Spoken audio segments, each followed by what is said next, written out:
کیا یسوع گناہگار تھے؟ بہت وقت پہلے کی بات ہے، ایک چھوٹے سے گاؤں میں یسوع نام کا ایک شخص رہتا تھا۔ وہ شخص بہت ہی سیدھا، ایماندار اور رحم دل تھا۔ گاؤں کے لوگ اسے بہت مانتے تھے کیونکہ وہ ہمیشہ دوسروں کی مدد کرتا تھا اور ہر کسی کے ساتھ محبت سے پیش آتا۔ یسوع کی خاصیت یہ تھی کہ وہ ہمیشہ سچ بولتا تھا۔ ایک دن گاؤں میں ایک جادوگر آیا جو دوسرے گاؤں میں اپنی چالاکی اور جادوگری کی وجہ سے مشہور تھا۔ وہ لوگوں کو اپنے جادو سے متاثر کرتا اور انہیں دھوکہ دیتا تھا۔ اس نے سنا تھا کہ گاؤں کے لوگ یسوع کو بہت مانتے ہیں، اس لیے اس نے سوچا کہ اگر وہ یسوع کو غلط ثابت کر دے تو لوگ اس پر زیادہ یقین کریں گے۔ جادوگر نے ایک منصوبہ بنایا۔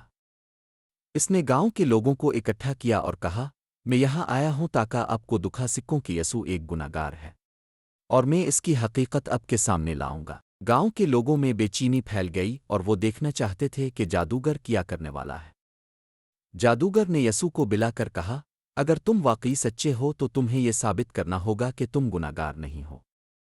یسوع نے مسکرا کر جواب دیا، گناہ اور سچائی انسان کے دل میں ہوتی ہے، نہ کہ کسی جادو کے عمل میں۔ جادوگر نے اپنا جادو دکھانا شروع کیا، لیکن کوئی بھی جادو یسوع کو متاثر نہیں کر سکا۔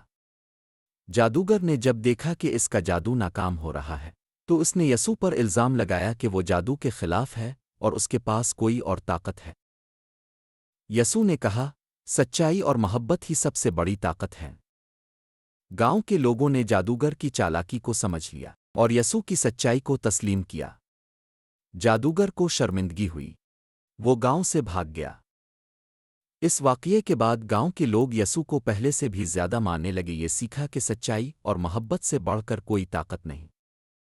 کہانی ہمیں سکھاتی ہے کہ سچائی اور محبت کی طاقت کے سامنے کوئی بھی چالاکی یا جادوگری کامیاب نہیں ہو سکتی۔ Watching my Bible and faith channel. Watching for more videos subscribe my YouTube channel.